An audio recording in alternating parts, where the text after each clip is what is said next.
দেখো বন্ধুরা, আজকে এই মাছ করব। দেখো মাছ ভালো করে কেটে ধুয়ে বেছে নিয়েছি। নিয়ে দেখো লবণ হলুদ মাখিয়ে মাছটা ভেজে নিলাম ভালো করে। আর দেখো এখানে আলু কেটে নিয়েছি, আলুটা ধুয়ে নেব।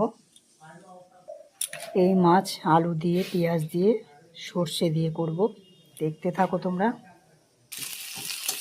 দেখো কড়াইয়ে তেল দিয়ে কাঁচা লঙ্কা আর কাঁচা পেঁয়াজ দিয়ে দিয়েছি। এই পেঁয়াজটা একটু ভাজা ভাজা হবে, আলুটা দিয়ে দিয়েছি।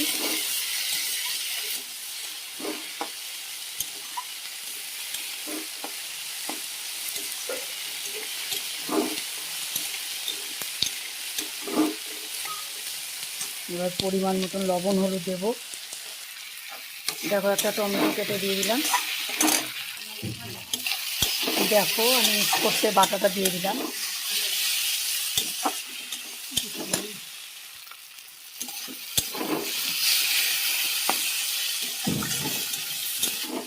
একটু মশলাটা ভালো করে ভেজে নেবো, ভেজে নিয়ে জল দিয়ে দেবো পরিমাণ মতো।